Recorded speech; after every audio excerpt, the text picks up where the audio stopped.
Entonces, van a ustedes a estudiar, pues, las microcíticas hipocrómicas, son las deficiencias de hierro.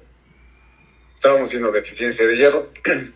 Las sideroblásticas, las talasemias y los padecimientos crónicos son los que van a ustedes a estudiar. Estábamos viendo esta clasificación, aquí está. La clasificación, ¿se acuerdan? Deficiencias de hierro, anemias de los padecimientos crónicos, talasemias y sideroblásticas, ¿no? Todas ellas dijimos que tienen en común que pueden ser microcíticas hipocrómicas. Entonces, pero ya vimos mucho acerca de todo esto, ¿no? Vimos mucha información. Ya vimos por qué son microcíticas hipocrómicas, las deficiencias de hierro, qué es lo que falta qué es lo que ocurre en los pacientes crónicos, lo mencioné, en las talasemias, en las sideroblásticas, ya vimos por qué son microcíticas hipocrómicas. Entonces, aunque dijimos que las talasemias tienen un componente hemolítico, entonces el siguiente grupo que vamos a revisar ahora son las normocíticas normocrómicas. Una vez que terminemos estas, normo, vamos a hacer el primer parcial, pero algunos me dicen, oiga, es que yo he entrado a la plataforma y no veo nada. No hay nada.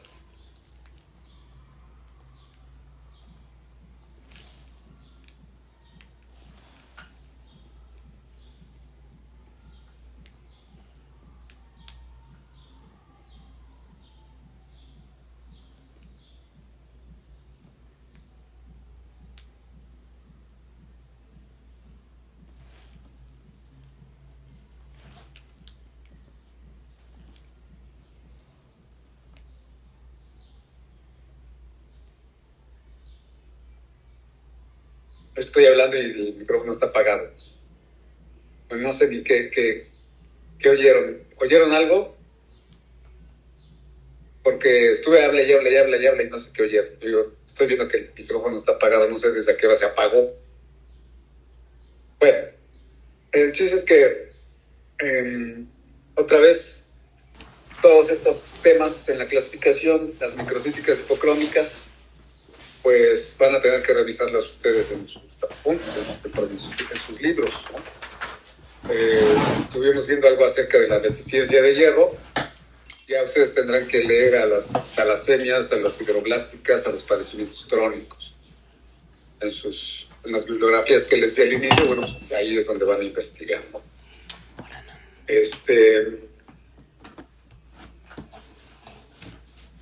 ¿Qué más?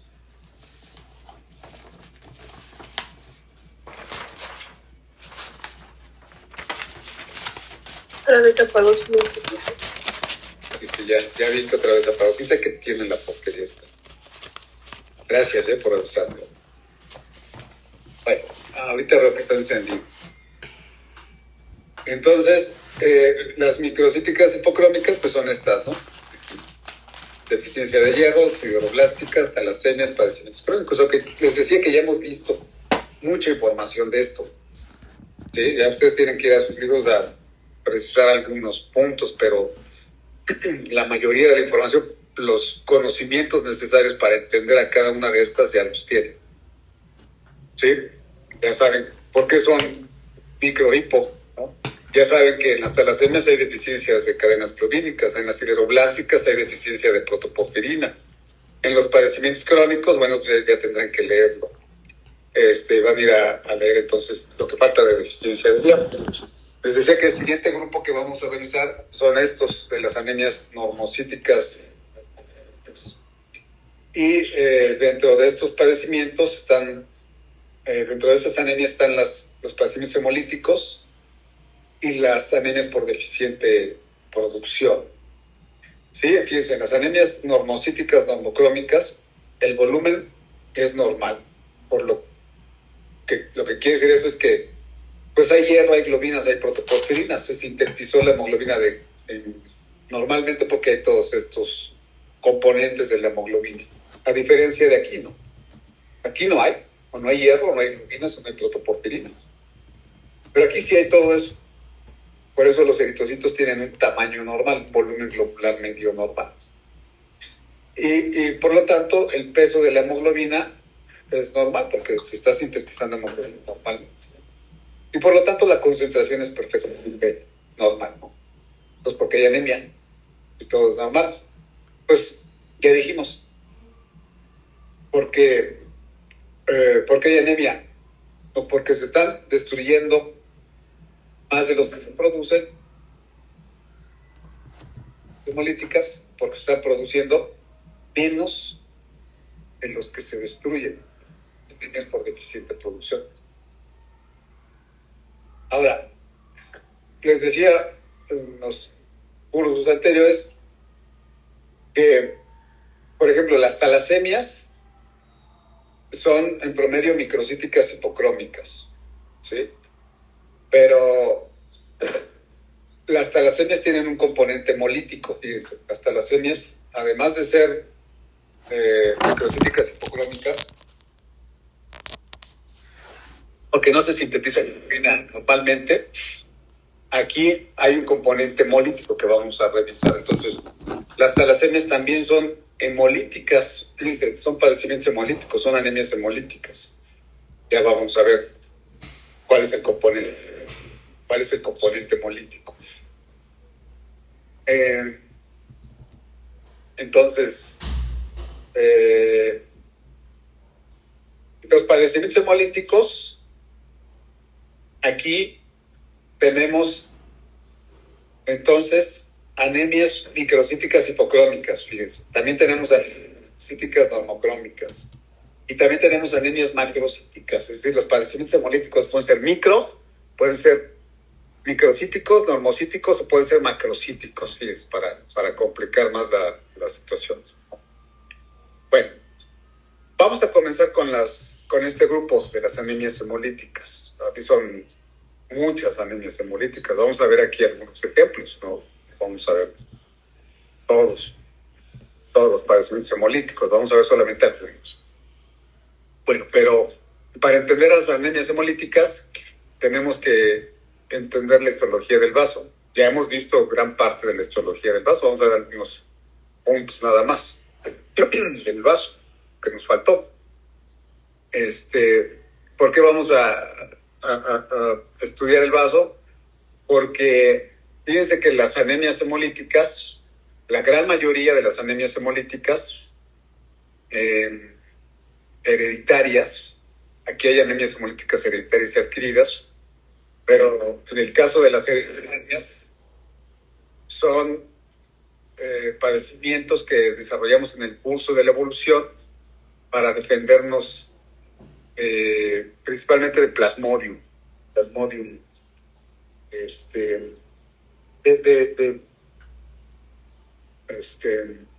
Plasmodium. Sí, perdón, estaba yo pensando en otra cosa, de Plasmodium. Entonces, en el caso de las anemias hemolíticas hereditarias, ya vamos a ver, por ejemplo, las talasemias, por ejemplo, las esferocitosis, las drepanocitosis, las deficiencias enzimáticas también. Vamos a ver algunos ejemplos. Pues todos los padecimientos son en respuesta a la infección por Plasmodium. Pues vamos a ver primero el vaso. Y relacionado al vaso y a los padecimientos hemolíticos, vamos a ver a revisar un poco de las talasemias. Fíjense, las talasemias, que son microcíticas hipocrómicas en promedio, pero que tienen un componente hemolítico. Por eso lo voy a tocar aquí en los padecimientos hemolíticos. Fíjense, las talasemias, hay diferentes tipos. Hay talasemias mínimas, hay talasemias menores, hay talasemias intermedias, hay talasemias mayores. Y algunas ni siquiera cursan con anemia, fíjense, algunas ni siquiera cursan con anemia. Solamente podemos encontrar en algunos casos microcitosis o hipocromia, sin anemia. Bueno, pero ¿por qué estoy mencionando las talasemias y al vaso? Y al Plasmodium, porque el vaso, dijimos que es la respuesta evolutiva a la infección por Plasmodium. ¿Por qué tenemos vaso? por el plasmodium. En el curso de la evolución desarrollamos el vaso. No quiere decir que andábamos caminando por ahí sin vaso y nos infectamos de plasmodium y entonces nos apareció el vaso. No. En la evolución, en el curso de la evolución, como especie, desarrollamos el vaso por el plasmodium. Me explico. Entonces, el vaso es una respuesta evolutiva a la infección por plasmodium. Pensemos en los microorganismos piógenos. ¿Se acuerdan de los piógenos? Por ejemplo, neumococo, estafilococo, cándida también es un piógeno. Hemófilos.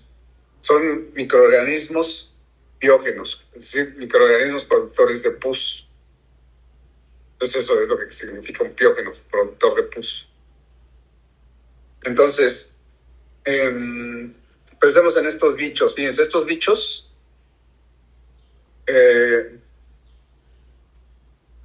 su mecanismo de defensa de los piógenos es que se recubren de una capa similar a la del moco de los peces.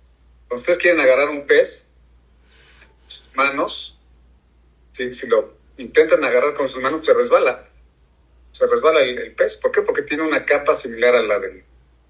una capa como de moco, ¿no? Y eso los hace resbaladizos. Igual los piógenos se rodean de una capa similar a la del moco de los peces que los hace resbaladizos, se vuelven resbaladizos esos bichos. Es como los atrapamos. Fíjense, los macrófagos, si fagocitaran un piógeno, lo podrían ahí medio atontar además, esos macrófagos, porque nuestros macrófagos producen sustancias oxidantes, pero en poca cantidad. Por ejemplo, producen ion superóxido, producen peróxido de hidrógeno, pero son sustancias oxidantes, pero el macrófago los produce en poca cantidad. Entonces, un macrófago, si fagocitara un piógeno, cosa que no puede hacer, porque el macrófago cuando quiere fagocitarlo, se le resbala, no lo puede atrapar. Pero si lograra atraparlo y fagocitarlo, no podría destruirlo totalmente, porque las sustancias oxidantes que producen los macrófagos son pocas. Entonces, y además no podría atraparlo, como dije. ¿Por qué? Porque no son resbaladizos estos bichos. Entonces, ¿qué hicimos nosotros en el curso de la evolución para destruir a los piógenos? En el curso de la evolución inventamos a los neutrófilos, fíjense. Los neutrófilos son células fagocíticas y producen sustancias oxidantes. Más sustancias oxidantes del macrófago. Por ejemplo, el neutrófilo produce ion superóxido, peróxido de hidrógeno, y con la mieloperoxidasa de los neutrófilos producen ion hipoclorito, que son sustancias sumamente oxidantes. El problema es que el neutrófilo produce estas sustancias oxidantes gran cantidad. Cuando logra fagocitar un piógeno, lo destruye, pero el neutrófilo también se muere debido a las grandes cantidades de sustancias oxidantes que produce. Ahora, entonces, para destruir a los piógenos necesitamos células que produzcan más oxidantes, y eso lo hacen los neutrófilos.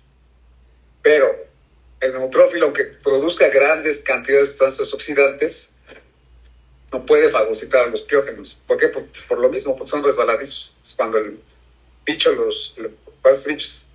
cuando el neutrófilo quiere fagocitar a estos bichos, no puede. ¿Por qué? Porque se resbalan. ¿Qué otras células debemos inventar en el curso de la evolución para defendernos de los piógenos? Fíjense, ¿qué otra cosa necesitamos inventar? ¿Qué otras células? Necesitamos inventar un pegamento. Fíjense, necesitamos inventar un pegamento. ¿Por qué un pegamento? Pues para pegar a los piógenos, para que no se me resbalen. Necesito un pegamento. Neutrófilo, necesito inventar un pegamento. Bueno, no él. Necesitamos células que generen ese pegamento. Y esas células, y ese pegamento, fíjense, ese pegamento se llama anticuerpos. ese pegamento son los anticuerpos. El anticuerpo es una molécula pegajosa.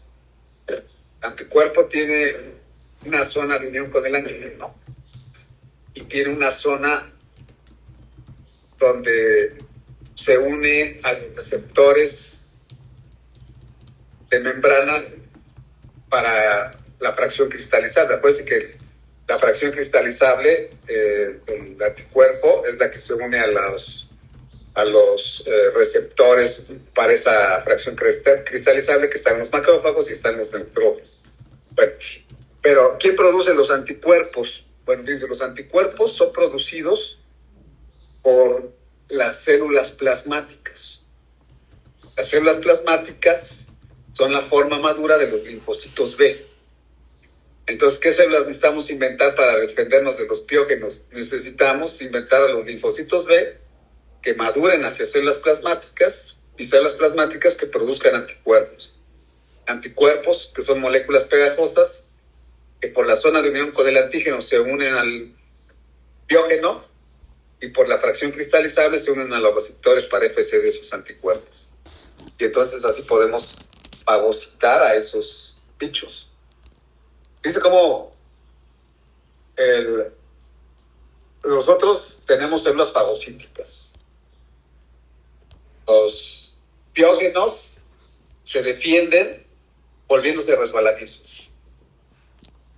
Nosotros nos defendemos de los piógenos resbaladizos creando anticuerpos, creando células que produzcan más sustancias oxidantes que puedan, una vez que han sido fagocitados, puedan ser destruidos estos piógenos.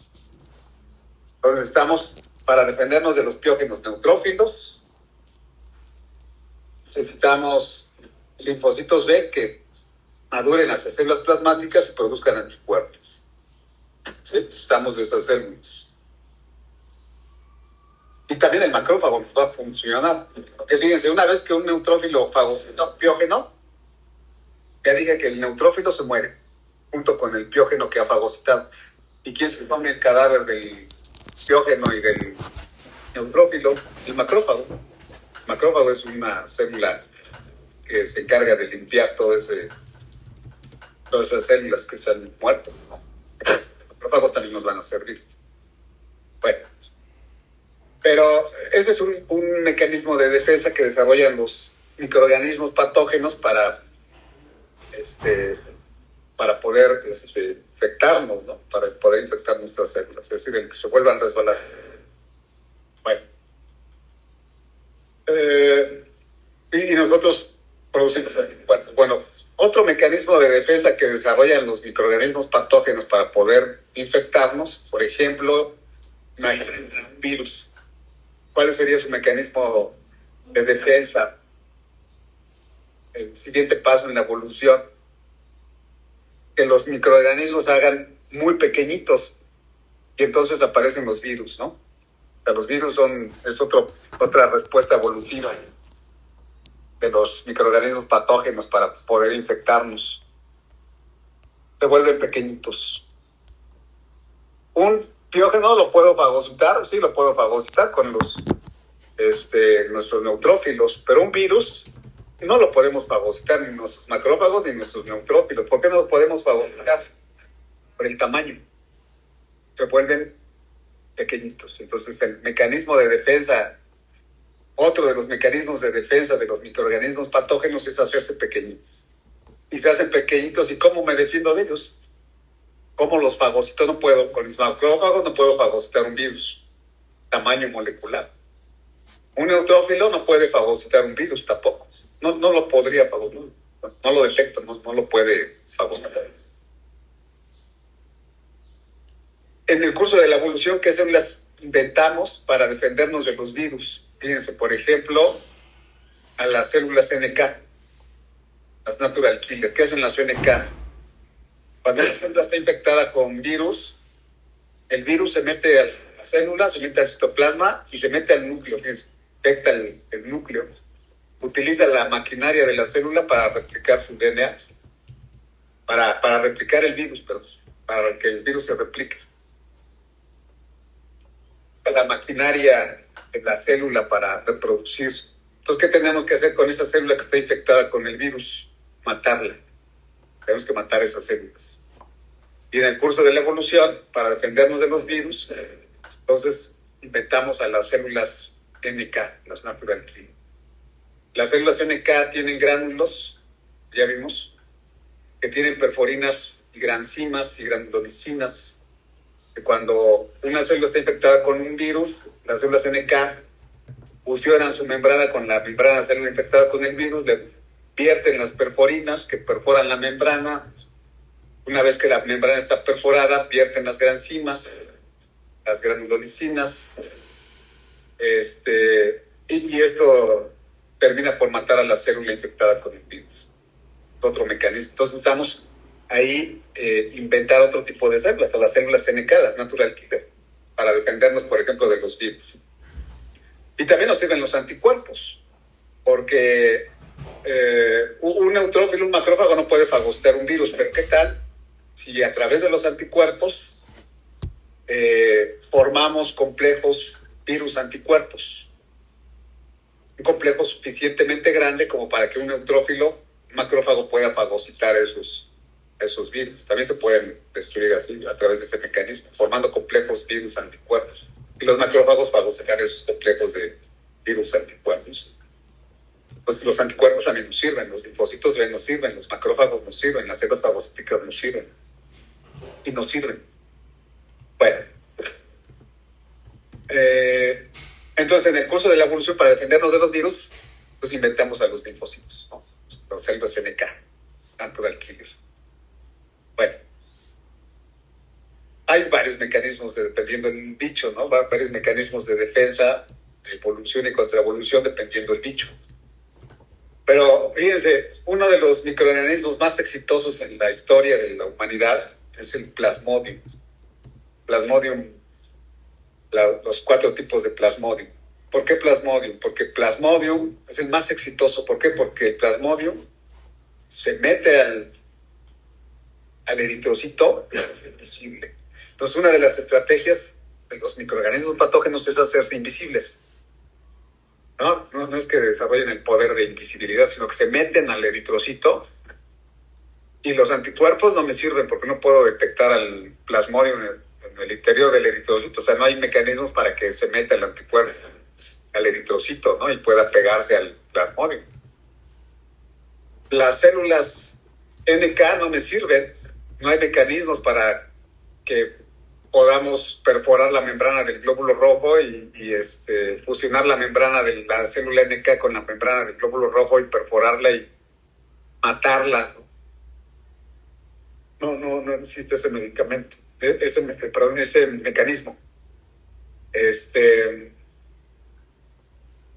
Entonces, no nos sirven ni los linfocitos B, ¿no? Para producir anticuerpos, no nos sirven los macrófagos, no nos sirven los neutrófilos, no nos sirven las células NK. ¿Cómo nos defendemos de Plasmodium? A través de la creación del vaso. El vaso es la respuesta evolutiva a la infección de Plasmodium. Vamos a ver el vaso entonces, lo que están viendo en su pantalla.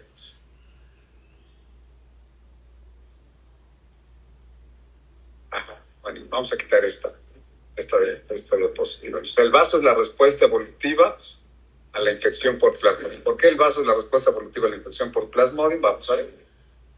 Déjenme ponerles la presentación del vaso. Ahí está.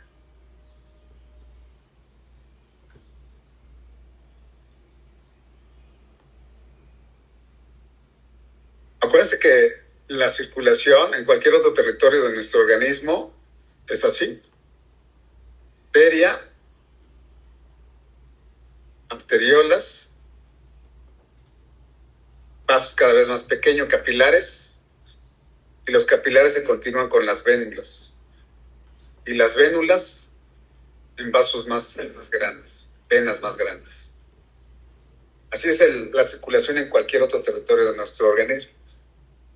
Y lo vemos en otro esquema. Arteria, arteriolas, capilares. Aquí estamos viendo el capilar. Y esa es una vénula. Se continúa circulación vénula y venas más grandes. Eso es en cualquier otro territorio de nuestro organismo. Pero en el vaso dijimos que la circulación es así. En el vaso la circulación se interrumpe. ¿Sí? Aquí viene la arteria, arteriolas, capilares, y se termina la circulación, se termina el caminito. No es como aquí, no es como aquí, es continuo. Aquí no, aquí se interrumpe la circulación. Y los eritrocitos, y este es el vaso con Z y B de buzo. Y los eritrocitos, leucocitos y plaquetas se salen de los vasos sanguíneos aquí a la pulpa roja del vaso. Estamos en la pulpa roja del vaso, es decir, estamos en esta zona, fíjense, de aquí, esta es la pulpa roja. Esto que estoy señalando aquí es la pulpa roja. De aquí para acá es la pulpa roja, de aquí para acá es la pulpa roja. De aquí para acá es la pulpa roja, de aquí para acá es la pulpa roja. Es la pulpa blanca. Se llama roja porque hay muchos glóbulos rojos en esta zona. Y es la pulpa blanca porque hay muchos leucocitos, glóbulos blancos. Por eso se llama así. Pulpa blanca. Entonces, estamos en este sitio, en la pulpa roja. Los eritrocitos, leucocitos, plaquetas y plasma, todo se sale aquí en la pulpa roja. Y para que todas estas células, junto con el plasma, alcancen el torrente venoso, la circulación venosa, tienen que atravesar estos filtros. Estos son los sinusoides esplénicos. Los sinusoides esplénicos entonces son un filtro, es un sedazo. De tal forma que si un eritrocito viene infectado con Plasmodium, el eritrocito cuando llega aquí a la pulpa roja del vaso, sale de los capilares e intenta ingresar al interior del sinusoide esplénico, ahí se queda atrapado, se queda atorado. Porque los eritrocitos miden alrededor de 7 micras, ¿no? Y acuérdense cómo es su membrana, se las voy a poner para que lo recuerden. Vamos a ver. Voy a poner la microfilmación otra vez para que recuerden cómo es la membrana. El eritrocito.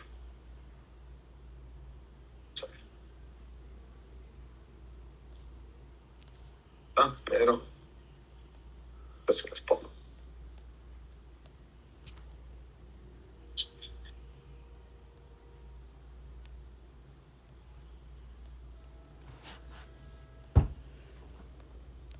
Bueno, ahí vamos.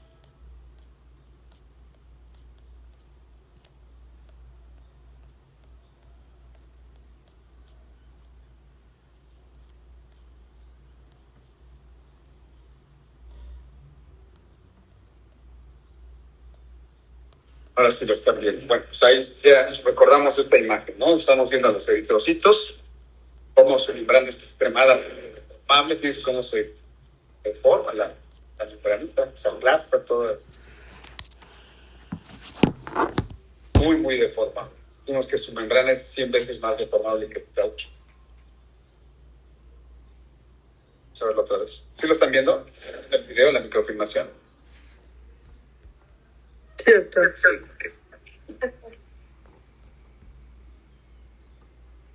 Todas esas bolitas como fantasmitas son eritrocitos.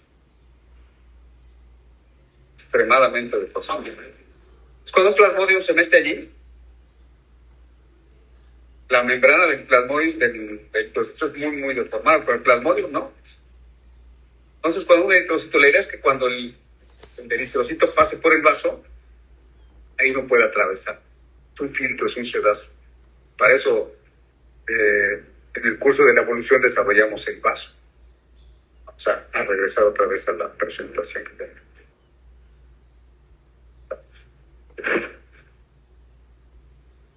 Cuando un eritrocito viene por aquí, con un plasmodium, sale, cuando intenta ingresar al interior del sinusoide esplénico, el espacio que hay aquí entre una célula endotelial y otra, espacio que hay entre una célula endotelial y otra es de media micra, una micra. Entonces, si el plasmodium es suficientemente grande, no puede atravesar aquí. Si es pequeñito, puede atravesar bien el vaso. Cuando el plasmodium empieza a crecer, ya no puede atravesar aquí entre una célula endotelial y otra. Y entonces los macrófagos que están aquí en los cordones de Billroth, ¿se acuerdan? Macrófagos que están aquí, representados en estas células rosas.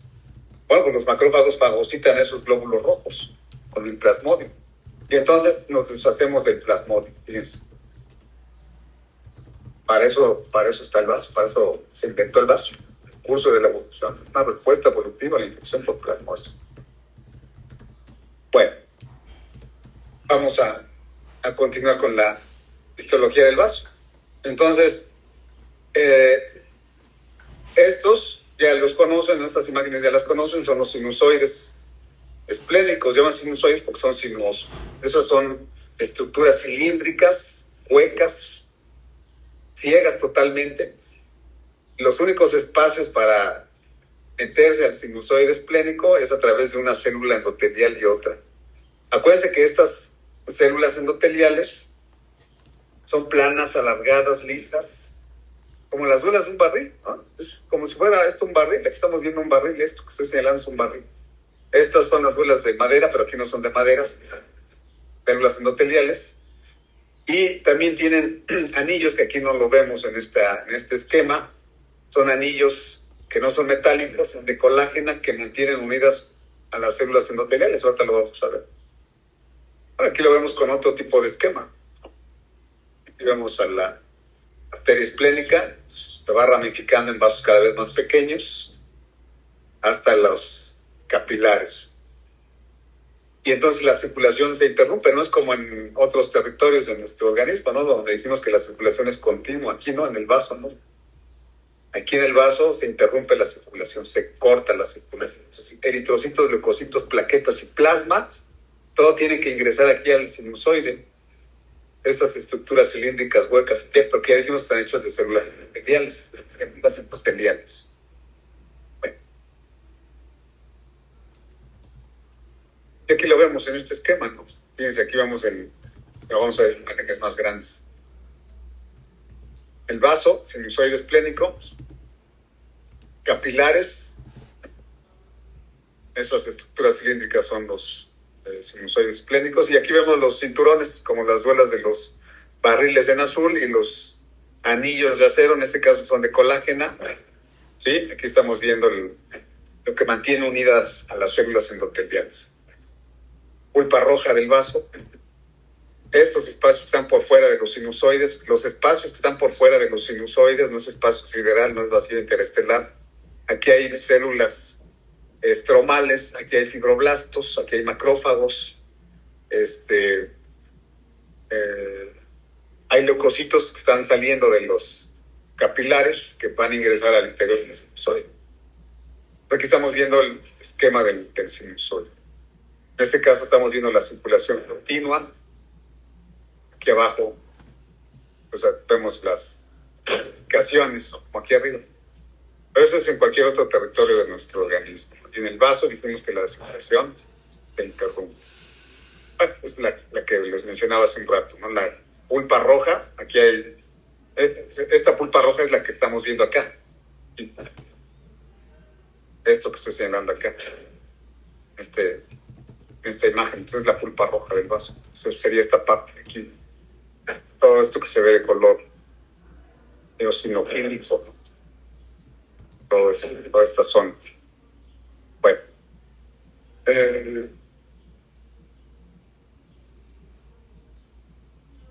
Y aquí en el esquema, ¿ya vieron? El esquema. Aquí vemos capilar, sinusoide esplénico, cordones de Billroth por fuera de los sinusoides esplénicos. Macrófagos, fibroblastos, leucocitos neutrófilos, plaquetas las más chiquititas, eritrocitos y varios tipos de leucocitos. Todas estas células tienen que meterse al interior del sinusoide. Tenemos que atravesar entre una célula endotelial y otra para alcanzar el torrente circulatorio venoso. Bueno, esas imágenes ya las vimos. Aquí estamos viendo la técnica de Peirce, ¿no? En esas divisiones, cortes maravillosos. El doctor Jorge. Estamos viendo aquí la luz del sinusoide, luz del sinusoide, luz del sinusoide, luz del sinusoide, y todo esto que estoy señalando es por fuera de los sinusoides. son los cordones de Billroth, todos estos espacios más rosados, ¿no? Entonces, en este caso es la técnica de Perls, la técnica que tiñe hierro noémico. Entonces estamos tiñendo hierro. Todo lo que se ve de azul es el hierro. Entonces todo lo que se ve de azul es la panza del macrófago. Son macrófagos. ¿Sí? Este es el núcleo de una célula endotelial, núcleo de una célula endotelial, núcleo de una célula endotelial. Y toda esta periferia es como el hito rosa que se ve aquí, pues es el citoplasma de la célula endotelial. Los núcleos son prominentes. Fíjense en la luz del sinusoide. Hueco, totalmente hueco. ¿Sí? Y aquí, por ejemplo, vemos algunos eritrocitos aquí en el interior de la luz. Son eritrocitos. Entonces, eritrocitos, leucocitos y plaquetas deben de pasar de aquí de los cordones de Billroth al interior del sinusoide para alcanzar la circulación venosa. Eso ya lo hemos visto, ¿no? Vamos a ver el esquema capilar, ¿sí? Fibroblastos en verde, macrófagos en naranja, amarillito, eritrocitos, leucocitos, plaquetas, sinusoide esplénico, ¿sí? De color azul, capilares, ramas de la arteria esplénica. Aquí viene entonces eritrocitos, leucocitos, plaquetas, y todo se sale aquí a los cordones de Billroth y todo tiene que ingresar al interior del sinusoide entre una célula endotelial y otra, porque son estructuras cilíndricas, huecas, ciegas totalmente.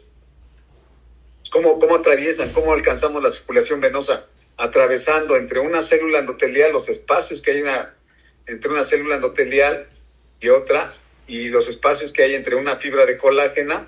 Fíjense aquí, por ejemplo, hay una fibra de colágena, otra fibra de colágena. Tienen que atravesar entre fibra de colágena y fibra de colágena y entre una célula endotelial y otra célula endotelial para meterse al torrente circulatorio venoso. ¿Sí? Aquí estamos viendo macrófagos, aquí por fuera, en la pulpa roja, bueno, en los cordones de Billroth, macrófagos, fibroblastos. Ajá. Bueno. Vamos a ver ahora una tinción para fibras reticulares, para que veamos los hilos que mantienen unidas a las células endoteliales. Es lo que comparamos con los cinturones de los barriles, ¿no? Los barriles están en duelas, en este caso las duelas son las células endoteliales, estas células endoteliales alargadas, planas, lisas. Y los cinturones que mantienen unidas a las duelas de los barriles, pues son los cinturones de acero. Bueno, pues aquí estos cinturones no son de acero, son de fibras de colágeno, es colágeno, la que mantiene unidas a las duelas, a las células endoteliales. ¿Sí? ¿Lo vemos? Pues vamos a ver una tinción especial para fibras de colágeno. Fíjense. Por ejemplo, cuando queremos evaluar la médula ósea, si hay o no hay fibrosis, usamos esta tinción, una tinción para fibras reticulares. Entonces aquí todos estos hilos que se ven, negritos, pues es las fibras de colágeno. Estamos tiñendo a los cinturones y que mantienen unidas a las células endoteliales. Aquí estamos viendo las fibras de colágeno. ¿Sí lo ven? Se ven estos hilitos. A veces es un corte histológico, por eso se ve así como que no tiene forma, ¿no? Pero sí vemos estos hilitos que se dibujan acá, pues son los cinturones de colágeno. Vamos a verlo en un esquema comparado. Fíjense, aquí vemos un sinusoide, un corte transversal, y estamos viendo el interior, ¿no? Vemos el interior, núcleo de la célula endotelial, muy prominente, células endoteliales lisas, alargadas, planas, unidas a través de estos cinturones de acero, de colágeno. ¿Sí? Y lo que estamos viendo aquí son los cinturones de colágeno. Entonces, aquí no vemos a las células endoteliales con esta tensión. Lo que estamos viendo son los cinturones de colágeno. Y todos estos hilos. Todos estos hilos son los cinturones de colágeno. Son estos hilos. Bueno. Y esa es una tinción con anticuerpos anticolágena. En este caso es una tinción para fibras reticulares, una tinción de Gordon se llama. Pero en este caso también es para fibras reticulares, pero eso está hecho con anticuerpos anticolágena. Entonces, teñimos la colágena. Pues todos estos hilitos cafés que se ven aquí, pues son los cinturones de colágena. La colágena especial. Estamos teniendo aquí con anticuerpos anticolágena. Son los cinturones. Estos cinturones, estos hilitos negros. Bueno, aquí lo vemos en un corte. Si cortamos, si este cilindro que estoy señalando aquí lo cortamos de arriba hacia abajo, pues veríamos, y le quitamos la mitad de enfrente, veríamos la mitad de atrás. Eso es lo que estamos viendo aquí. Fíjense, este es un sinusoide, un corte longitudinal, y estamos viendo el hilito de frente, un hilito, estamos viendo el corte. Si esto lo cortáramos aquí, la mitad de arriba hacia abajo, veríamos nada más los puntitos de estos hilos, ¿no? Veríamos los vistos de frente, veríamos hilitos cortados. Eso es lo que estamos viendo aquí. Ya, estos hilitos, ¿verdad? Y esa es la luz del sinusoide. Esta es otra luz del sinusoide, esta que está aquí. Entonces, esta es una luz y esta es otra luz. Y el medio, pues son los cordones de Billroth. ¿Sí? Bueno, vamos a ver otra imagen. Más cinturones de colágena, anticuerpos anticolágena. Todos estos fibritas de color café, pues son los cinturones de colágeno. Es un corte, acuérdense. La imagen que veíamos hace rato. ¿Sí? Bueno, pero también vamos a verlos con la técnica de Paz. La técnica de Paz tiñe polímeros de glucosa, tiñe glucógeno. La colágena es ricamente glucosilada. Por eso estamos aquí. Fíjense, esto que estoy señalando aquí, esto, son los cinturones de colágeno. Los cinturones que mantienen unidas a las duelas, a las células endoteliales. Y estas que estoy señalando aquí son células endoteliales. Vamos a acercarnos. ¿Me vieron? Perdón. Estas son las células endoteliales. ¿Ya vieron? Esta que viene aquí es otra célula endotelial. El núcleo de la célula endotelial. Otra célula endotelial. Aquí viene la célula endotelial larga. Otra célula larga. Células alargadas, planas, lisas, con núcleos prominentes. Pero lo que es intensamente más positivo, pues es la colágena, los cinturones de colágeno. Todas estas fibras que se ven aquí, atravesadas, son las fibras de colágeno. Colágeno. Célula endotelial. Todo lo que está por aquí fuera son los cordones de Billroth, acá afuera, cordones de Billroth. Por ejemplo, aquí estamos viendo leucocitos. Este es un leucocito, otro leucocito, otro leucocito, otro leucocito. También vemos a las plaquetas, fíjense, estos puntitos que estoy señalando aquí, este de aquí, este de aquí, son plaquetas, este de aquí son plaquetas. Entonces las plaquetas también son Paz positivas, tienen glucoproteínas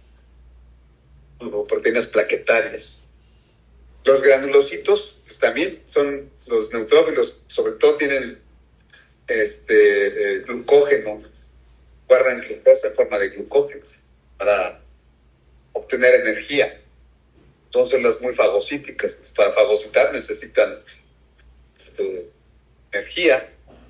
Entonces guardan glucosa en forma de glucógeno. Entonces se tiñen intensamente con la técnica de Paz. Pero también vemos a los eritrocitos, además de las plaquetas y de los leucocitos, vemos a los eritrocitos. Vamos a acercarnos.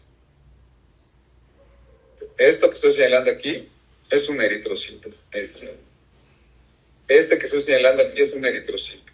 Otro eritrocito, otro eritrocito, otro eritrocito. Y se dan cuenta cómo la periferia en la que se tiñe, hay glucoproteínas en su membrana. Los eritrocitos, acuérdense que tienen glucoproteínas en su membrana. Entonces, estamos viendo aquí eritrocitos. Son Pas positivos en la periferia, tienen glucoproteínas incrustadas en la bicapa de lípidos. No son eritrocitos, leucocitos, plaquetas. Todo eso tiene que atravesar entre una célula endotelial y otra, entre una célula endotelial y otra, entre una célula endotelial y otra, y entre un cinturón de colágena y otro cinturón de colágeno. Tienen que atravesar esos espacios. ¿Recuerdan cuánto mide el espacio entre una célula endotelial y otra?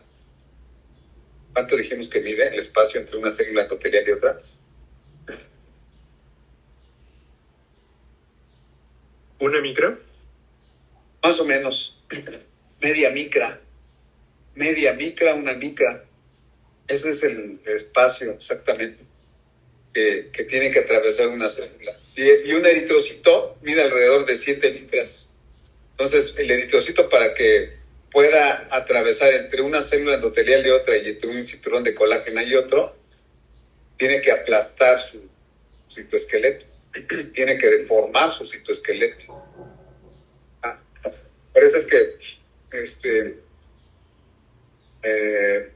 la membrana del eritrocito es 100 veces más deformable que el caucho natural. Acuérdense de la microfilmación, cómo se deforma la membrana, es extremadamente deformable esa membrana. Bueno, continuamos. Fíjense, aquí vemos el esquema comparativo. Un sinusoide, células endoteliales en azul, planas, alargadas, lisas, células endoteliales. Aquí se ven estas estructuras lisas, lo de la célula endotelial, el núcleo de otra célula endotelial. Fíjense cómo son células planas, alargadas. Cinturones de colágena, magenta más intenso, magenta, cinturón de colágena, cinturón de colágena, cinturón de colágena. Cinturón de colágena, aquí lo vemos, cinturón de colágena, cinturón de colágena.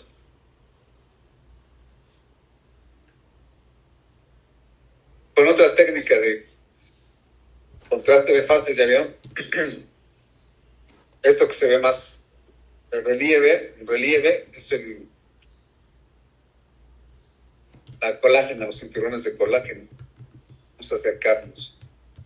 Ahí lo vemos. Los cinturones de colágena, las células endoteliales. Células endoteliales, células endoteliales, células endoteliales. Eritrocitos, bien que se ve cómo se dibuja la periferia de los glóbulos rojos. Plaquetitas, esto es más magenta, estas plaquetas, plaqueta. Fíjense cómo hay muchas plaquetitas, plaqueta. Cinturones de colágena, células endoteliales.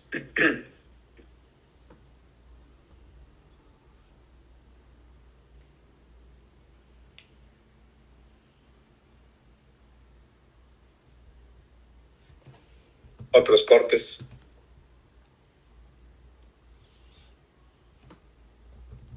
Colágeno. Leucocitos, fíjense cómo se ven los leucocitos. Leucocitos. Estamos aquí en los cordones de Billboard. Todas esas células tienen que atravesar entre una célula y otra, una célula endotelial y otra, entre fibra de colágeno y fibra de colágeno. Esquema comparativo. Endoteliales, azules, alargadas, colágena y líquidos negros. Endoteliales, estas fibras largas que se ven aquí. Colágena, estas fibras más prominentes de color magenta. Es un corte tangencial. Este es un corte tangencial. Como si fuera un pepino. Les decía, tomen un pepino y estos instrumentos que sirven utensilios que sirven para pelar los pepinos, para quitar la cáscara verde, pues estamos viendo aquí la cáscara verde. Pasen el pelador de pepinos en la superficie de esto y lo que nos vamos a llevar en ese corte, pues va a ser este hilito y parte de las células endoteliales. Es lo que estamos viendo aquí. Un corte que llamamos tangencial. Apenas estamos tocando la superficie de la del sinusoide, del pepino. No, perdón, del sinusoide. ¿Sí? Bueno. Ahora vamos a ver una técnica de anticuerpos anti-BCL2, fíjense, BCL2, que tiñe las células endoteliales. Pero no cualquier célula endotelial. Célula endotelial del sinusoide esplénico, es decir, vamos a teñir estas células que están representadas aquí en el esquema de color azul. Bueno, vamos a teñir con una técnica especial con anticuerpos anti-BCL2. BCL2 decíamos que es una proteína que se detectó por primera vez en un linfoma de células B, y estas células están protegidas de la apoptosis. Son células neoplásicas, son células que desarrollan mutaciones que las hacen resistentes a la apoptosis. Hay una proteína que se llama así, BCL2B, CL2, leucemia, linfoma, no es leucemia, leucemia, linfoma, pero de células B, por eso se llama BCL2 la proteína. Bueno, pero en este caso no estamos tiñendo a las células del linfoma, estamos tiñendo a las células endoteliales que también son positivas para BCL2, fíjense, también son positivas para BCL2, como si fueran células de un linfoma, pero no son células del linfoma, son células endoteliales. Eso se descubrió aquí en el Instituto de Hematopatología, aquí en México, que las células endoteliales de los sinusoides esplénicos, es decir, de estas, son positivas para BCL2. Entonces, es lo que estamos viendo aquí. Hay otra célula endotelial que se tiñe para BCL2 más que las células del vaso, las células endoteliales del vaso. Claro, y las más las del linfoma, ¿no? Bueno, pero de las endoteliales no hay otra célula endotelial que se tiñe para BCL2. Bueno, entonces aquí estamos viendo el interior de la luz. Estamos viendo el interior del sinusoide, Aquí vemos otro pequeñito, luz de un sinusoide, luz de un sinusoide, luz de un sinusoide. Este es más grande, ¿no? La luz, fíjense, tiene aquí todo esto que estoy delimitando. Todo esto es la luz del sinusoide. Luz del sinusoide, luz del sinusoide, luz del sinusoide, luz del sinusoide. Y todo lo que está por fuera pues, son los cordones de Billroth. Todos los espacios que están por fuera de la luz son cordones de Billroth. Todo eso que estoy señalando, cordón de Billroth, cordón de Billroth, cordón de Billroth, cordón de Billroth, cordón de Billroth, todo esto. Cordones de Billroth. ¿Qué quiere decir? Fíjense que hay un vaso sanguíneo, ¿ya vieron? Este que está aquí, vaso sanguíneo. Aquí se están saliendo eritrocitos, leucocitos, plaquetas, plasma. Todo se sale y eso tiene que ingresar aquí al interior, aquí a la luz del sol. Sale todo esto, eritrocitos, leucocitos, plaquetas salen por acá y tienen que meterse al interior de la luz sinusoidal para poder alcanzar el circulatorio venoso. ¿Sí? Entonces, eritrocitos, leucocitos, plaquetas salen de los capilares, de las ramificaciones de la arteria esplénica, salen aquí en la pulpa roja del vaso, los cordones de Billroth, eritrocitos, leucocitos, plaquetas, y tienen que meterse al interior de los sinusoides, atravesando entre una célula endotelial y otra y entre una fibra de colágena y otra. Vamos a acercarnos. Fíjense, es un corte transversal de un sinusoide esplénico. La luz sería la luz del sinusoide. Aquí también, este espacio hueco blanco es la luz del sinusoide. Y aquí también, luz del sinusoide. Otra vez luz del sinusoide, otra vez luz del sinusoide. Y todo esto que está por afuera, la luz sinusoidal, son los cordones de Billroth. Entonces, aquí se están saliendo eritrocitos, leucocitos, plaquetas y plasma, y todo eso tiene que meterse aquí, o aquí arriba, o aquí, ¿no? En esta diapositiva, las luces que hay, la luz del sinusoide, O sea, aquí hay plaquetas, acá hay eritrocitos que se ven grises, pues parecen como bolitas de cristal, ¿no? Bueno, pues todas estas bolitas son eritrocitos. Las más pequeñitas, estas chiquititas que se ven aquí en el fondo, son plaquetas. Plaquetas. Leucocitos, aquí hay macrófagos también. Hay otros estirpes celulares y también hay leucocitos. Para intentar meterse a la luz del sinusoide. Bueno. Esquema comparativo. Sinusoide, corte transversal, sinusoide, corte transversal. Café, células endoteliales. Toda la periferia son las células endoteliales. SL2, entonces una proteína antiapoptótica que sirve para teñir a las células endoteliales. Entonces fíjense cómo aquí estamos viendo, dibujando la periferia, el contorno del sinusoide, ¿no? Células endoteliales. Los núcleos no se tiñen, para BCL2 se tiñen la membranita, citoplasma. Es una proteína, BCL2 es una proteína del citoplasma, de las células endoteliales.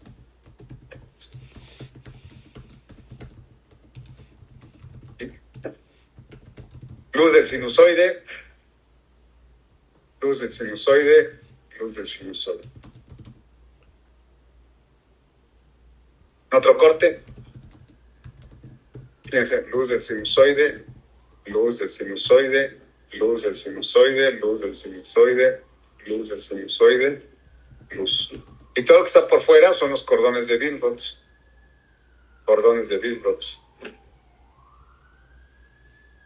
Ya decíamos que el doctor Teodoro Billroth le puso el nombre a estos espacios porque era un cirujano. Billroth inventó las cirugías gástricas de Billroth 1, Billroth 2, pero le gustaba la histología. Entonces él describió estos espacios, los cordones de Billroth. Bueno, más BCL2. Estamos teniendo aquí la periferia de este sinusoide, ¿ya vieron? Sinusoide, y estamos teniendo la periferia con anticuerpos anti-BCL2. Y estos que están aquí en el interior son los núcleos de las células endoteliales. Fíjense cómo parecen nueces, ¿ya vieron? Nueces de estas de papel, creo que le nombran, ¿no? Unas nueces ovaladas, con una cáscara muy delgada que se rompe fácilmente. Bueno, pues así es el núcleo más o menos, como esa nuez. Y aquí vemos en café, citoplasma de la célula endotelial. Y el interior, la luz, con algunas células en su interior. Luz, otra luz del sinusoide.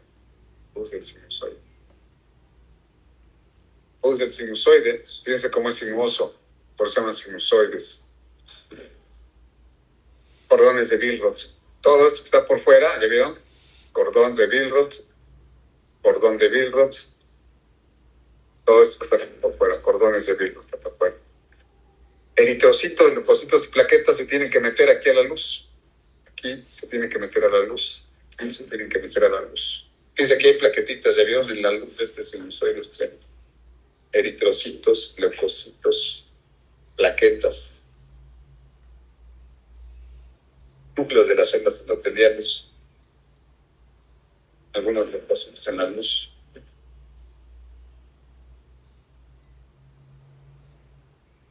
Esquema comparativo, sinusoide con ventana, y donde se echa la ventana. Pero aquí estamos viendo un sinusoide, la luz del sinusoide, otra luz del sinusoide. Luz del sinusoide. Cordón de Billroth, que fuera, cordón de Billroth, que fuera, cordón de Billroth. Aquí es donde se está viendo la circulación, aquí es donde llegan los capilares, se termina el caminito, eritrocitos, leucocitos y plaquetas salen aquí a los cordones de Billroth y de aquí tienen que meterse al interior del sinusoide. Ajá. Bueno, permítanme un segundito.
Bueno, entonces vamos a continuar. ¿Qué es la tensión de Peirce? Que tiene el hierro noémico, ¿se acuerdan? Hierro que no está unido a protoporfirina.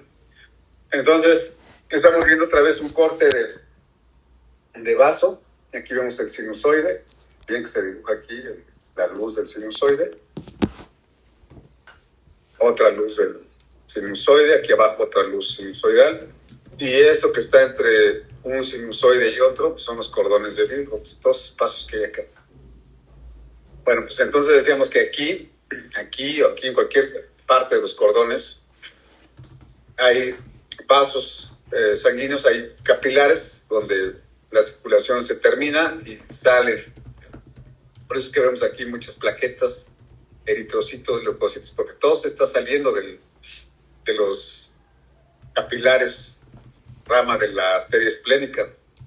Entonces están saliendo aquí todos estas celulitas y tienen que meterse atravesando entre una célula endotelial y otra.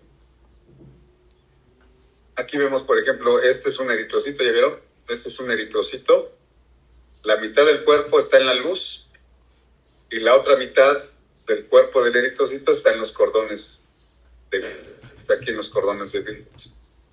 Está ingresando a la luz sinusoidal. Tiene que atravesar una célula, para eso tiene que deformar su citoesqueleto. Tiene que aplastar su citoesqueleto para meterse al... Entonces, fíjense, si este eritrocito trajera aquí un plasmodium, pues no pasaría ese eritrocito. ¿Y qué le pasa a ese eritrocito? Pues los macrófagos lo fagocitan. Si aquí trajera un plasmodium en el interior, los macrófagos fagocitan esos glóbulos. Plasmodium o cualquier otra estructura no deformable, ¿no? Por ejemplo, el Babesia microti, Babesia bovio, tropicho intraeritrocítico, Bartonella basiliforme, cuerpos de Pappenheimer, cuerpos de Powell-Jolly, precipitados de cadenas globínicas, núcleos de eritroblastos, cualquier estructura no deformable en su interior del eritrocito, aquí es eliminado ese glóbulo rojo, aquí es atrapado ese glóbulo. Entonces el vaso es como un filtro, como un sedazo, no permite el ingreso de estructuras rígidas a su interior. Los neutrófilos, que son más grandes que los eritrocitos, atraviesan perfectamente linfocitos, neutrófilos, eosinófilos, basófilos, todas las células. El núcleo no es rígido, es muy deformable el núcleo de todas estas células, entonces atraviesan a la luz del sinusoide sin ningún problema todas estas células, ¿no? Los eritrocitos también, cuando no tienen estructuras deformables, pues atraviesan bien. El problema es cuando hay alguna estructura no deformable en su interior. Entonces el eritrocito ya no puede atravesar y aquí es fagocitado. Es fagocitado donde aquí adentro no, aquí afuera. Los cordones de Virchow. Los macrófagos están aquí afuera. Aquí afuera, los cordones de Virchow. Macrófago. Y vemos parte del macrófago. Los macrófagos no están en los vasos sanguíneos, ahí no están afuera. Entonces, si un eritrocito trajera un plasmodium, intentara ingresar aquí, no puede atravesar. Entonces, los macrófagos lo fagocitarían ese eritrocito. Como lo fagocitarían ese eritrocito, lo fagocitaran ese glóbulo rojo, pues a eso le llamamos destrucción de ese glóbulo rojo, y esa destrucción de ese glóbulo rojo le llamamos hemólisis. Pero es una hemólisis, fíjense, que está ya ocurriendo aquí afuera. Sí, no está ocurriendo aquí adentro de los vasos sanguíneos, está ocurriendo aquí afuera. Entonces decimos una hemólisis extravascular. ¿Por qué? Porque es por fagocitosis. Los eritrocitos y los macrófagos están en contacto con los glóbulos rojos, ahí son eliminados. Una hemólisis extravascular. Entonces hay dos tipos de hemólisis, fíjense, una hemólisis intravascular y una hemólisis extravascular. En este caso, esta sería la hemólisis extravascular, ¿sí? Que es por fagocitosis. Bueno, preguntas hasta acá, igual, Gabriel y Fernando. Luna, Gabriel, Cerón, Fernando. No, de mi parte no. A ver, güey, ya reacomodaste, güey. Güey. César, Evelyn, Ilse, Chel.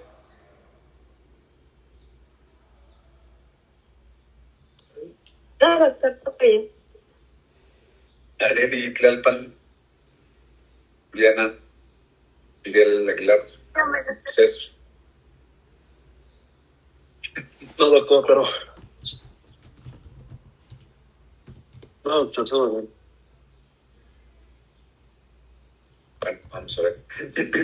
Nayeli, Mirandi, Dulce,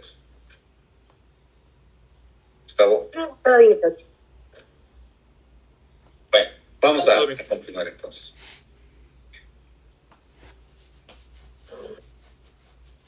Entonces, desde el motivo por el que tenemos vaso, ¿sí? Por eso, por la infección por plasmodium. Se hace invisible, se mete el glóbulo rojo y entonces no lo podemos detectar. No nos sirven los anticuerpos, no nos sirven los linfocitos NK, no nos sirven los macrófagos, no nos sirven los neutrófilos. El plasmodium se mete al glóbulo rojo, se hace invisible al aparato inmunológico. Y la única forma de eliminar ese plasmodium es a través del vaso. Porque si el eritrocito no puede ingresar aquí porque tiene una estructura no deformable, entonces aquí los macrófagos fagocitan a los eritrocitos que trajeron estructuras no deformables, entre ellos el plasmodium. Así es como nos definimos el plasmodium. Fíjense qué interesante. Bueno. Esa es otra tinción doble también. En mostaza, fíjense, en color mostaza, estamos tiñendo a las células endoteliales. Esos espacios blancos muy claros son la luz del sinusoide. Todo esto es la luz del sinusoide. Estas bolitas que estoy señalando aquí de color como vino, no sé. Esas bolitas prominentes pues son los núcleos de las células endoteliales. Fíjense cómo parecen nueces, ¿no? Algunas, esta es una nuez, esta. Así son los núcleos de las células endoteliales. Y lo que está en verde son las fibras de colágeno. Entonces es un corte, lo estamos viendo en corte, los cinturones de colágeno. Bueno. Y todo esto que estoy señalando aquí pues son los cordones de Billroth. Todo esto que está por fuera del sinusoide se llaman cordones de Billroth. Igual aquí, cordones de Billroth. Aquí por fuera también. Entonces, eritrocitos, leucocitos, plaquetas están llegando aquí, están saliendo aquí, tienen que meterse, atravesar al interior del sinusoide. Una tinción con anticuerpos anti-BCL2, amarillo mostaza, y anticuerpos anticolágena en color verde. Fíjense aquí cómo se ven bonitas las células endoteliales, los núcleos, ¿ya vieron? Núcleo de la célula endotelial, núcleo.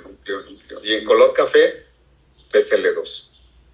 Teñimos la membrana, citoplasma de la célula endotelial. Entonces la proteína BCL2 es una proteína de membrana. ¿Sí? No está en los núcleos, está en la membrana. Dice qué bonito se ven. Estas son las células endoteliales, son estas azulitas, el esquema. Bueno, pues aquí están en café, células endoteliales, los núcleos que son prominentes. Y el esquema comparativo. Bueno. Con otra técnica, ¿vio? Técnica como el contraste de fases. Núcleo de la célula endotelial, núcleo de célula endotelial, núcleo de célula endotelial, núcleo de célula endotelial. En verde, en verde los núcleos de las células. En azul, células endoteliales. Y en rosa, las fibras de colágeno. ¿Sí? Y en gris, la luz del sinusoide.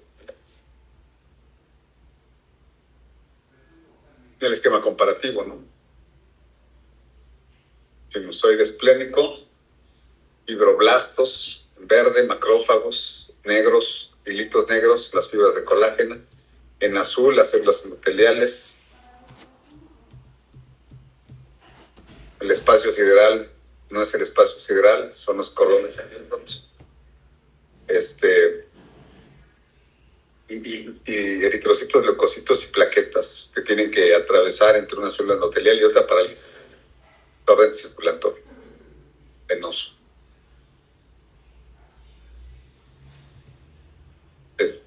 Transversal, un sinusoide, macrófagos en color naranja, verde, fibroblastos. Estos hilitos negros que se ven aquí son fibras de colágeno.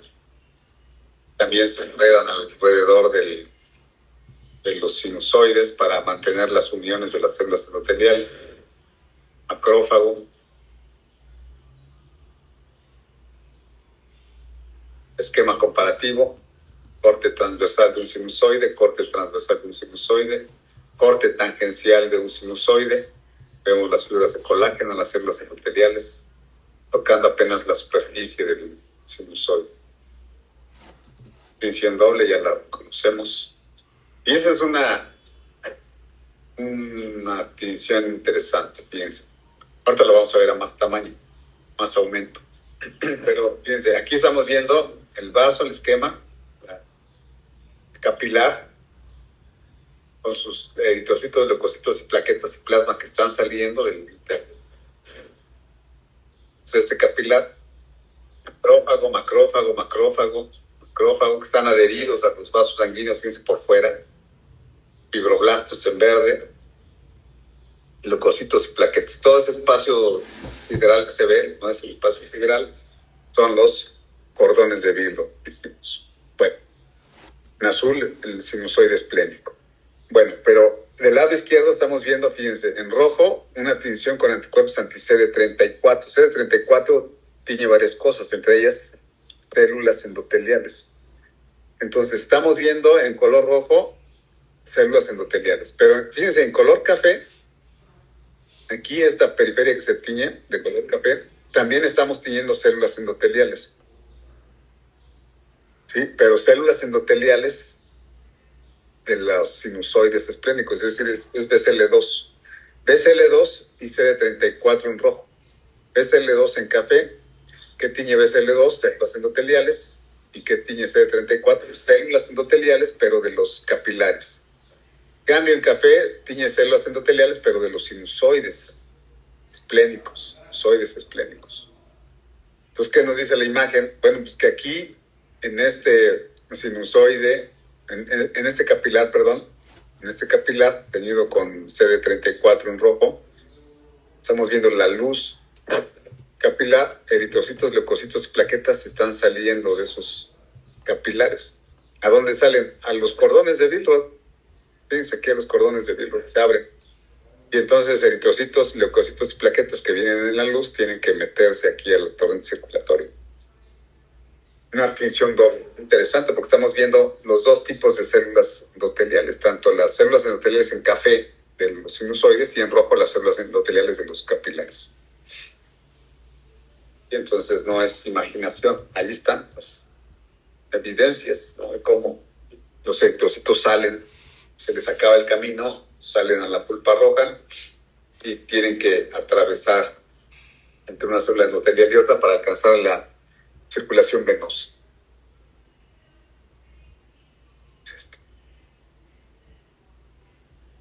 Fíjense, en este caso nada más es una tinción con anticuerpos anti-CD34, pero se ve bien, ¿no? La luz del sinusoide, aquí más clara, sinusoide esplénico, la luz del sinusoide, luz del sinusoide, luz del sinusoide, y en cafecito CD34. También tiene los capilares, pero con otro color, en este caso café, no rojo. Entonces CD34, luz de los capilares, ¿sí? Luz del sinusoide, sinusoide, capilares. Salen eritrocitos, leucocitos y plaquetas de aquí de la luz. Todas están regando, se están saliendo, plaquetas, todo está saliendo y tienen que meterse aquí. Tienen que meterse aquí a esta luz. O aquí a esta luz. Nos estamos viendo CD34. Ahí solamente vemos células endoteliales de los sinusoides, de los capilares, perdón. Y esa es la doble, fíjense. Perdón. Esa es la doble. Aquí en rojo, CD34, los capilares. Y en café, SL2, sinusoides esplénicos. Luz del sinusoide, luz del sinusoide, luz del sinusoide, luz del sinusoide. Y aquí abajo también luz del sinusoide. ¿Se dan cuenta? Entonces, aquí están saliendo eritrocitos, leucocitos, plaquetas y plasma. Salen de aquí eritrocitos, leucocitos, plaquetas y plasma. Y tienen que meterse acá. Otra, con otro color, fíjense, verde. En verde estamos tiñendo la periferia del sinusoide. ¿Me vieron? De la luz sinusoidal. ¿Qué son? Células endoteliales en verde. BCL2. También es BCL2, pero ahora en verde. En rojo, CD34, capilares. ¿Sí? No se unen entre endotelio sinusoidal esplénico y endotelio capilar de la arteria esplénica.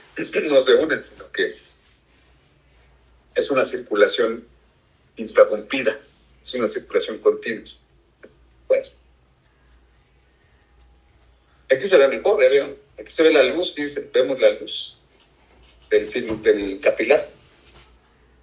Vemos aquí los leucocitos como vienen en su interior. Se abre, se acaba el camino, salen eritrocitos, leucocitos, plaquetas. Todo sale al de Billroth. Estos espacios están aquí por fuera de la luz, por fuera de la luz, por fuera de la luz, por fuera de la luz. Esto que estoy señalando aquí, esto son los cordones de Billroth. Aquí es a donde se abre la circulación, los cordones de Billroth. Y aquí tienen que meterse, salen del capilar y tienen que meterse al sinusoide esplénico para alcanzar la circulación venosa, seguir su camino. Esquema comparativo. Maravillosa esta imagen. Capilar, pulpa roja, ¿no? Los espacios que hay entre los sinusoides esplénicos se llaman cordones de Billroth. Sinusoide esplénico, sinusoide esplénico. Los espacios que hay entre los sinusoides se llaman cordones de Billroth. Es esto que estoy señalando aquí, esos espacios negros. Bueno, entonces salen de aquí eritrocitos, leucocitos, plaquetas, salen de aquí eritrocitos, leucocitos, plaquetas y tienen que meterse al sinusoide esplénico. Tienen que meterse al sinusoide esplénico, a la luz del sinusoide. Bueno. Y esa es una tinción con anticuerpos anti-CD68. CD68 es una proteína que tiñe a los macrófagos. Entonces, estamos viendo macrófagos. Fíjense, un sinusoide, ya vieron la luz de un sinusoide, todas esas bolitas están en su interior, de color azul, pues son los núcleos de las células endoteliales. Luz del sinusoide, todas estas pelotitas azules son los núcleos de las células endoteliales. Otra luz de otro sinusoide aquí, pelotitas, estas azules, perdón, son los núcleos de las células endoteliales. Otra luz, fíjense, otra luz de otro sinusoide aquí. Vemos las nueces aquí en la periferia. Otra luz. Y los espacios que hay entre la luz y esta luz, esta luz, esta luz, esta luz, son los cordones de Billroth. Pues aquí es donde hay macrófagos. Aquí lo vemos. Macrófagos, fibroblastos, ¿sí? Hay plaquetas, eritrocitos, leucocitos que están intentando nacer al sinusoide esplénico. Intentan nacer al sinusoide esplénico.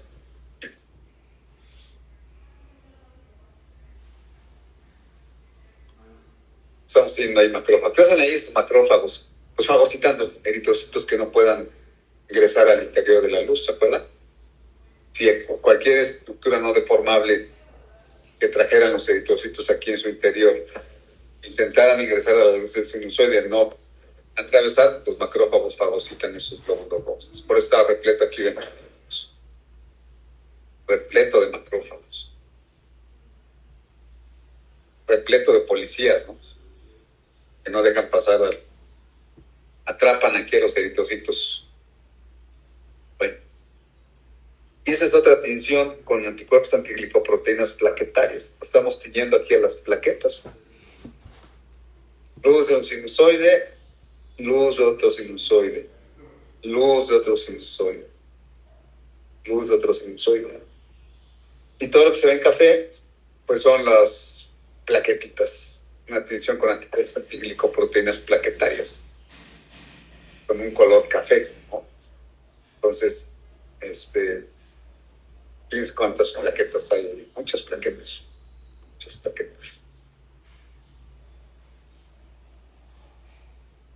Plaquetas, aquí vemos a las plaquetas, estas pelotitas amarillas, pequeñitas, pequeñísimas. Bueno, pues todas estas pequeñitas pelotitas cafés son las plaquetas. Luz del sinusoide, luz del sinusoide, luz del sinusoide. El esquema, sinusoide, su ventanita, la ventana del sinusoide, leucocito que deforma su esqueleto para meterse, para atravesar, para alcanzar el torrente circulatorio, eritrocito que se deforma su membrana para alcanzar el torrente circulatorio, plaqueta que se deforma para alcanzar el torrente circulatorio. El plasma pues, pasa más fácilmente. Y los negros que en el esquema representan a las células activas, las células de colágeno, en azul, células endoteliales, citoplasma liso alargado. Bueno.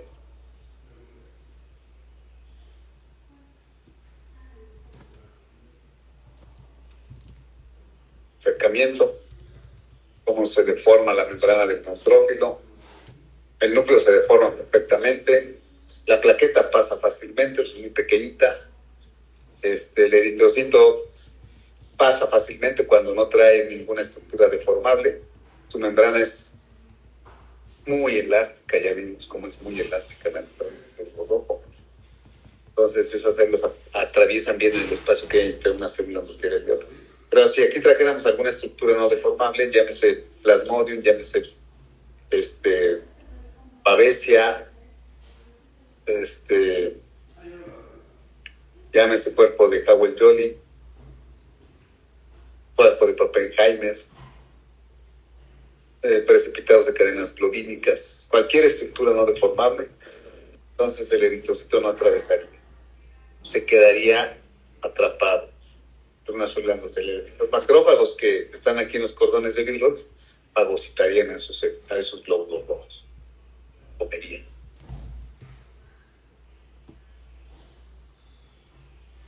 Bueno, entonces fíjense cómo decíamos que el plasmodium es el microorganismo, uno de los microorganismos más exitosos en el curso de la evolución para infectarnos.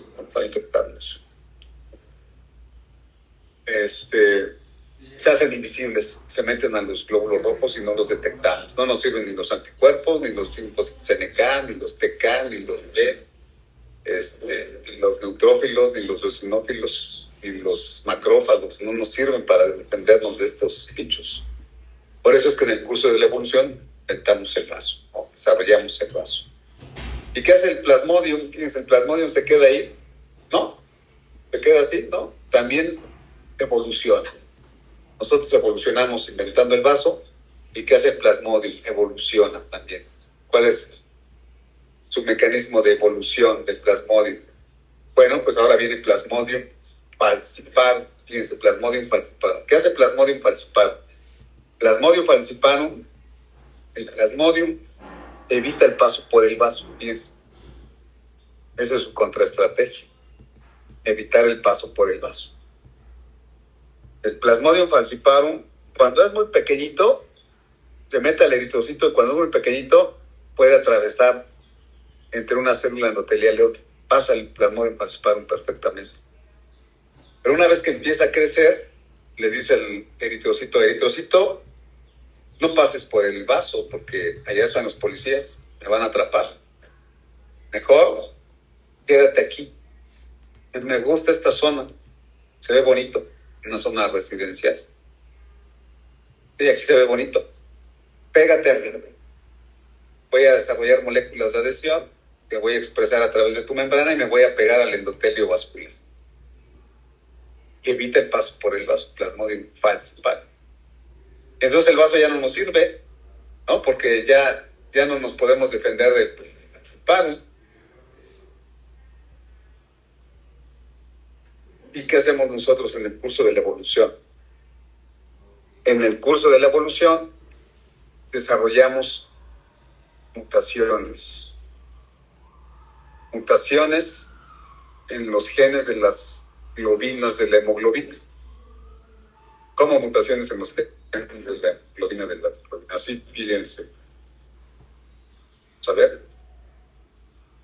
Desarrollamos mutaciones en los genes, ¿de acuerdo? Que están codificados en los cromosomas 11 y en los cromosomas 16, los genes que van a dar origen a la producción de RNAs mensajeros que van a dar origen a las cadenas globínicas. Por ejemplo, en los cromosomas 11 tenemos los genes beta, 2 genes beta, los delta, 2 genes delta, los gamma, 4 genes gamma, los epsilon 2, y en el 16, 4 genes alfa y 2 genes zeta. ¿Qué pasaría si dejáramos de producir cadenas beta?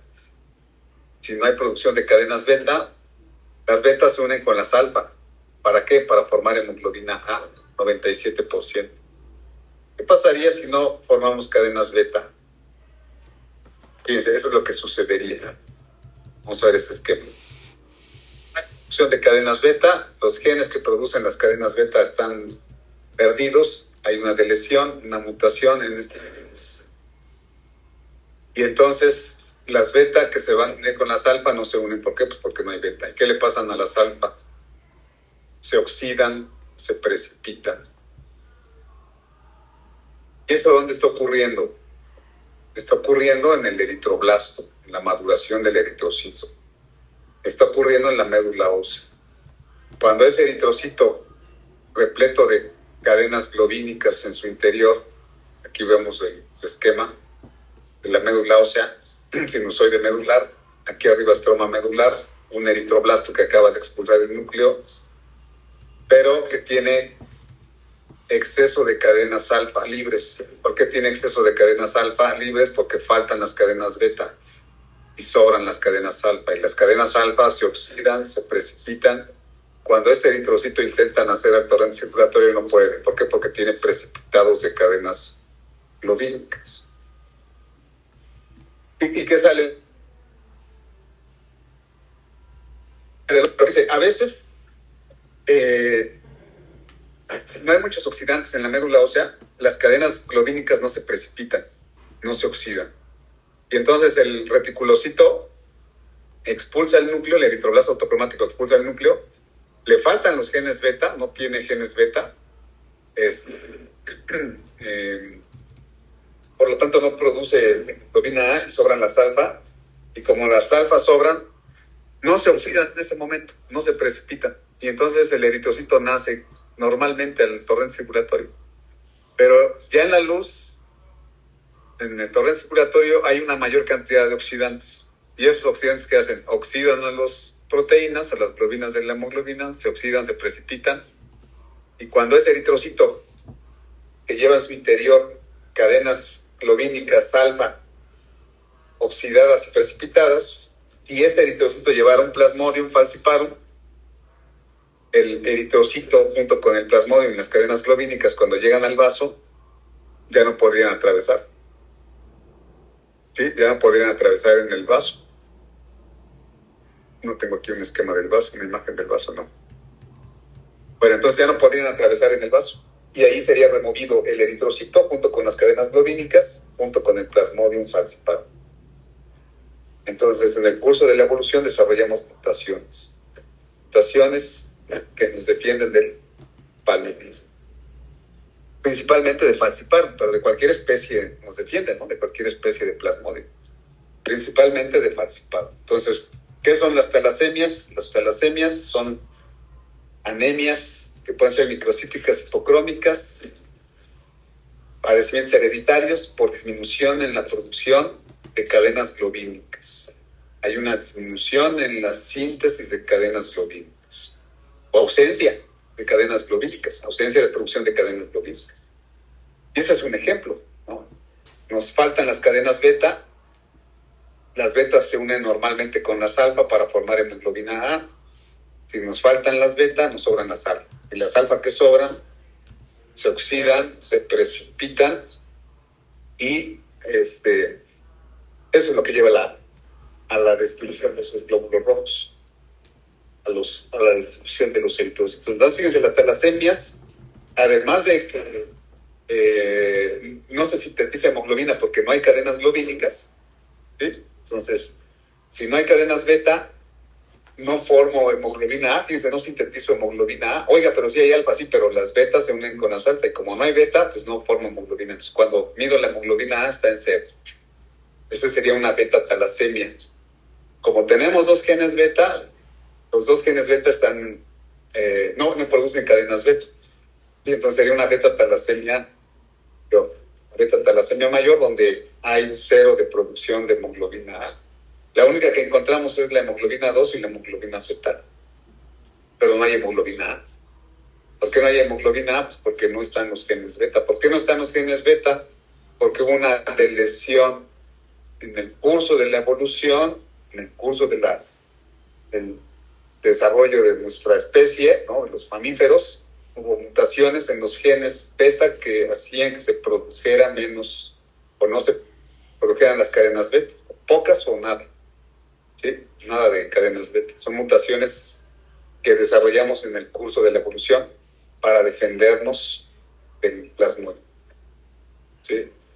Entonces, esa es la contraestrategia que nosotros desarrollamos para defendernos del plasmodium falciparum. Fíjense, el plasmodium falciparum evita el paso por el vaso. Nosotros, en respuesta, desarrollamos mutaciones.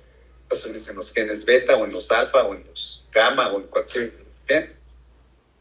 Y así nos defendemos del plasmodium. ¿Preguntas hasta acá?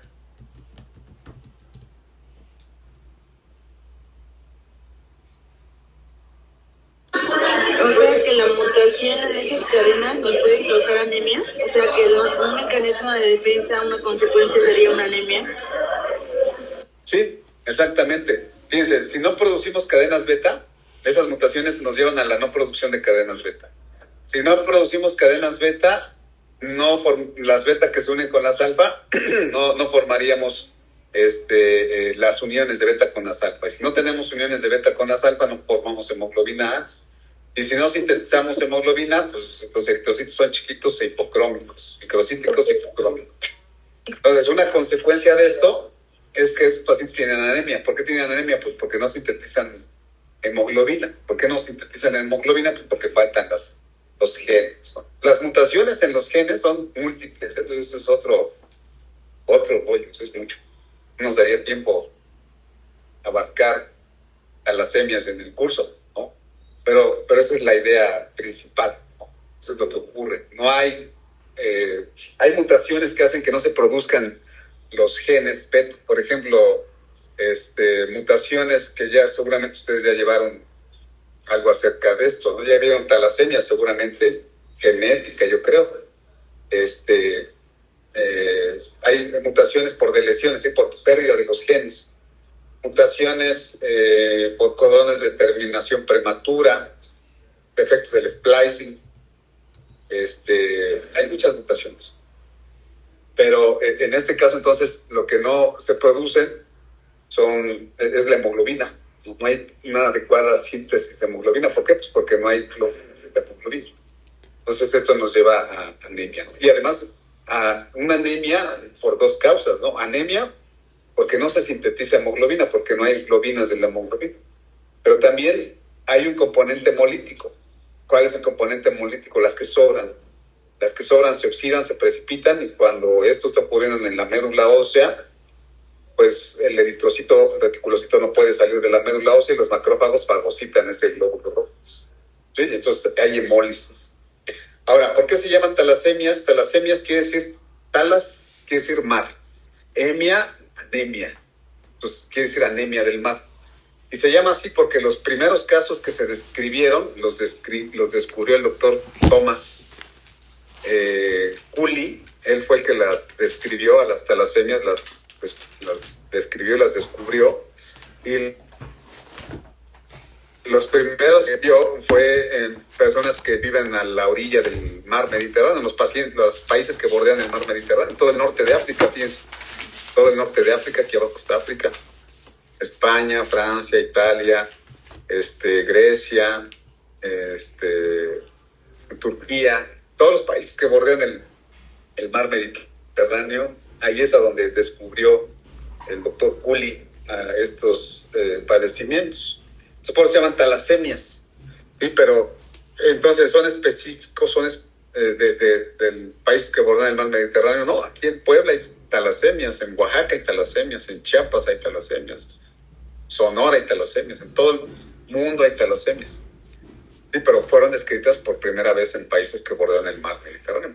A estas talasemias también se le conocen con el nombre de anemias de Cooley, sobre todo las talasemias mayores, que ya vamos a ver en la siguiente clase, talasemias mayores, anemias de Cooley.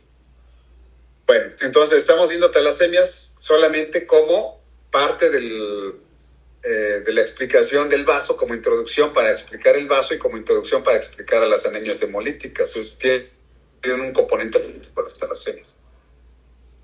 Entonces,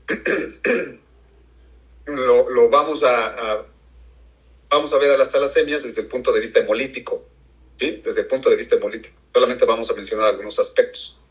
Y en la siguiente clase vamos a hablar de las anemias normocíticas normocrónicas, que también son hemolíticas, ¿no? Las normo-normo. Oiga, esta es hemolítica, sí, entonces ¿por qué es microhipo? Porque hay dos causas de anemia, ¿no? Una porque no hay cadenas globínicas y la otra es por hemólisis, ¿no?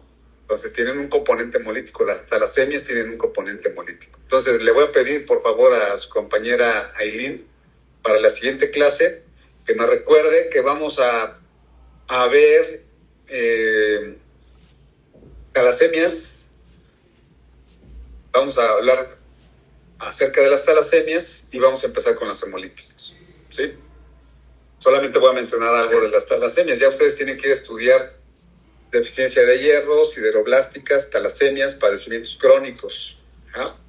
Para el examen. Todavía falta el examen. Cuando terminemos de ver a las hemolíticas, vamos a incluir a las hemolíticas y a las microcíticas hipocrómicas en un parcial. Bueno, nos vemos en la siguiente clase. Nos vemos el miércoles, ¿no? Bueno, pues entonces me recuerda eso, Aileen, por favor. Sí. Bueno, adiós. Gracias. Hasta luego. Gracias, doctor. Adiós.